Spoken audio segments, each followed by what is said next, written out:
Eugene Myrick, thank you for being here at WRAL. Thanks for having me. I appreciate it.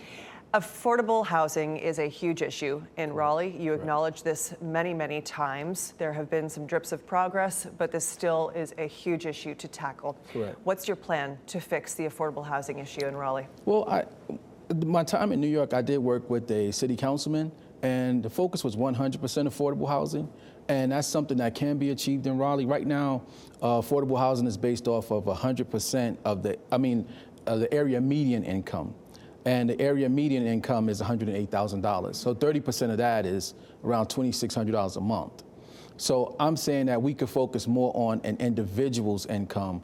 And like prime example, the Heritage Park housing was just sold. Where I live, Biltmore Hills apartment was just sold. But if we focus on a neighborhood median income, like let's get the income of those folks that live there now to ensure that before they're moved out, they have a place to live. So I'm more focused on a neighborhood median income, whereas you can get an individual, 30% of your income can guarantee that you have a place to live. Because if we go based off of 30% of the area median income, I don't know how you can base affordability off of somebody else's income. So that's where I'm at with that. And you mentioned your time in Brooklyn. So is that something that you are bringing in from another city? Right. So I'm fortunate. Once I graduated from Shaw, I did work in the Wake County school system for a while, but I also taught in the New York City school system. And then I got into broadcast radio, which took me from New York, LA, Chicago, but I've always come back to North Carolina. And so some of the things I see happening here, they're happening in real time. Like when I look at what they consider Skid Row in Los Angeles, and now I'm here in Raleigh, and it's like every exit that you come off, there's a homeless encampment. So we have a bunch of small Skid Rows here. So I'm using from what I've seen in other cities and what I'm seeing happen in Raleigh real time, and I'm saying some of these things can be prevented if we get a handle on them right now. Your website says you want a non-negotiable mixed housing policy. Can you explain what that looks like? Well, right now, City Council, I feel like they passed the buck. I feel like they say, well, we can't tell a developer what to do, but you can tell them no. You know, they come before City Council with these ideas and they say no. But at the same time, the city owns land. The city has real estate that we can build on. And if we used city-owned land to create affordable housing, once again, it's based off an individual's income, you know, not the area median income. So as of right now, a police officer starts with $55,000 a year. They can't afford $2,600 a month. That's at least half their salary. So we want teachers to be able to live here. We want the police, we want the firefighters to be able to live here. We shouldn't want our civil servants to have to live out in the outskirts to travel to Raleigh. The quality of life and affordability is something that I'm focused on. Speaking of civil servants, let's talk about public safety. You want to support the police officers. What does that look like to you? Does that mean raising their wages? Does that mean getting more police officers?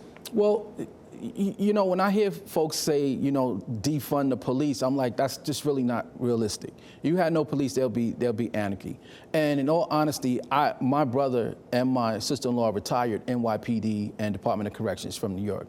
So I understand. So part of the issue that we have with police here is they are underpaid, but at the same time, you can offer incentives. Once again, just having the experience of living somewhere else, like in New York, they have programs like the Officer Next Door and the Teacher Next Door. I took advantage of the Teacher Next Door program. What's that? And this is an incentive where you can, if a house is say like $200,000, you give them the down payment. You also give them funds to make improvements to the home. So, and then you're required to live in that home for 5 years. So there are incentives for Raleigh PD, and although Wake County controls the teachers, but I'm saying the city can get involved where we want our teachers to be able to live here in Raleigh. So we can come up with incentives like Officer Next Door, Teacher Next Door, and these are programs where you can incentivize. So the salary is one thing, but if I can help you afford a down payment, as well as some funds to improve the home so the way you want it, that may be an incentive. So you may only start with $55,000, but this type of incentive may be enough to say, okay, this is something that will make me want to stay on the Raleigh Police Force or stay as a Wake County teacher working in Raleigh. It's an interesting idea. I'm curious, where you get the funding for that to work. Do you see certain areas where you think that there could be efficiencies and a reduction of cost in other areas of the city budget? Right. One of my I'm focused I have 4 core principles: leadership, empathy, accountability, and diversity. Leadership and accountability are most important. Accountability is like the city just spent $100,000 on a dog park for downtown, and it's literally a gate with some mulch. There's no adventure park for the dogs. It's literally a gate and some mulch and $100,000. That's not utilizing the people's money properly. Additionally, the city created a problem when they did sip and stroll. So now you can leave a bar with your drink, you can leave a club with your drink, and now that there's more violence happening downtown, instead of revoking that, they said, well, let's pay a private police force. Mm-hmm. So now they paid a private police force $3.2 million to help alleviate a problem that the city created. So me, on the other hand, I would have took that $3.2 million and I would have split it in 3. I would have said, let's immediately do a small recruitment class. We could have brought in 10 new officers with $1 million. We could have spent $1 million on the Acorns unit, which is a non-emergency police unit, to help. And then we could have spent $1 million to alleviate the homeless population off the streets. So just being a little bit more accountable with the people's money is one of the things I'm looking forward to. And then when we asked, I could see when the folks of Raleigh are asked like a parks bond or something to that effect, they come up with the dough. So it's like people of Raleigh put up money for a parks bond, and even that's not being properly executed. You know, 1/3 of that $275 million, I think it is being spent between Chavis Park and Dix Park. But the entire city put in for that money. You know what I'm saying? So it's about being more accountable and being more equitable with the dollars that the people put in. You mentioned downtown, so I want to pivot to downtown revitalization. Mm-hmm. There are pockets of downtown that have a lot of energy, that are places to go, destinations, mm-hmm. but they're sort of connected by areas that some say don't really have much character mm-hmm. and don't have a lot going on. And critics will say that, well, that has sort of created a fabric that doesn't have much character if you're looking at the bigger picture, the city at large. Mm-hmm. What would you like to do? What's your vision to create a city that has energy throughout, has places to go throughout, and not just in pockets? Well, and see, I beg to differ, because the whole story is not being told. Like, there are neighborhoods, part of downtown was considered Black Wall Street. You had the Light in the Game Room, and a lot of Black history is literally being erased from downtown. So when I travel to, say, like Atlanta, I might go to Atlanta to a basketball game or a football game, to go to some of the cultural, the King Center and things like that. But every time I go to Atlanta, I always manage to end up at Ebenezer Church or Dr. King's home. Like, that entire block has been preserved. So it's not like you're going to see Dr. King's house and it's next to a 20-story building.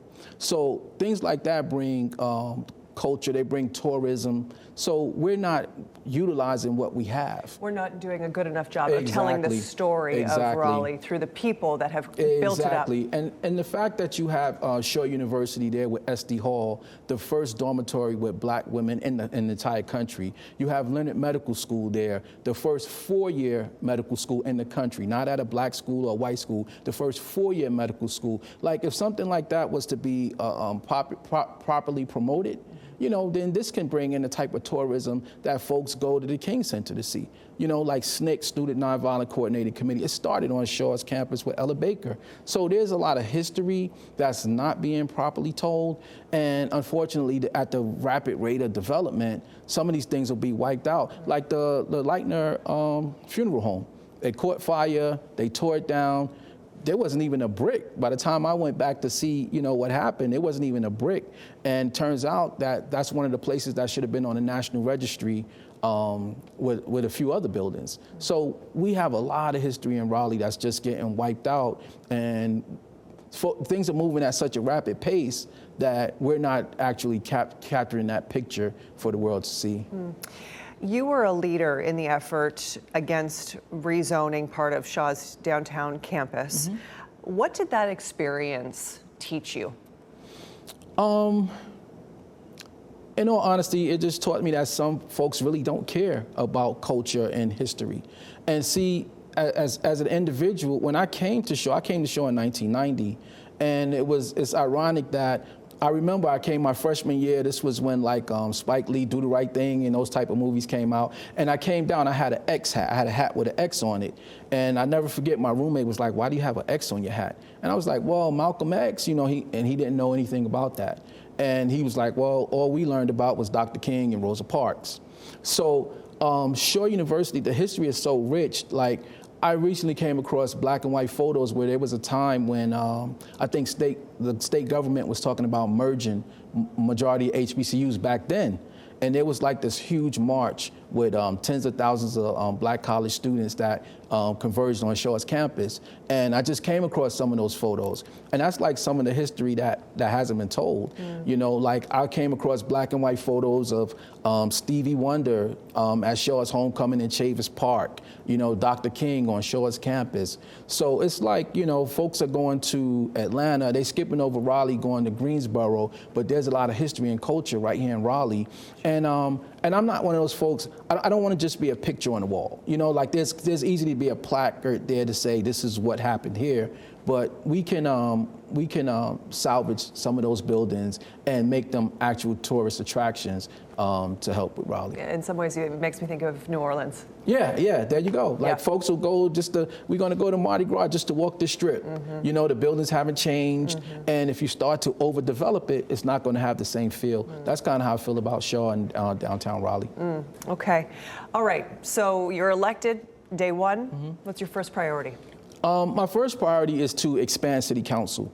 I think that Raleigh is growing at such a rapid rate that you actually need at least 10 city council members. And I would do it based off of population, not geographical location. Because if you did it based off of population, an area like District C may end up with 3 or 4 city council members based off of population. And once again, it's not really expensive, because I did see one city council member say, "Well, I don't know where we would get the money to pay." City council members are making $29,000. First of all, that's ridiculous. To make $29,000 a year and making billion-dollar decisions defies logic. But I would expand to 10 city council members, and I would give them offices in the district. Because right now, to meet with your city council member, they're having community hours at a coffee shop. So like, take my neighborhood in Biltmore Hills, our property taxes have gone up. So I feel kind of crazy sitting in a coffee shop to talk to my city councilman while I have to deal with all this laughing and joking while folks are having a cappuccino, you know? So to have city offices in the neighborhood, and then the city council reduced the amount of time you get to speak. It's gone from 3 minutes to 2 minutes to 1 minute. So I think you give the people access, and this way we can actually hear what's affecting the people on a daily basis, as opposed to once a month or every 2 weeks with 1 minute at city council. So my first priority would be to expand the city council. Goes back to one of your key things that you talk about, which is community engagement. Exactly. Because we have, currently the city council has a community engagement. They have the van that goes out, but when they bring information back to city council, it's ignored. One of the things that the people asked for was they wanted to stick with 2-year terms, and they wanted to expand the city council, but city council voted to go to 4-year terms and not expand the city council. So they did exactly the opposite of what the people voted for, what the people asked for, rather. So yeah, that's where I'm at. More community engagement. Eugene Myrick, thank you so much for being here at WRL. Thank you. I truly appreciate it. Yep. Thank you.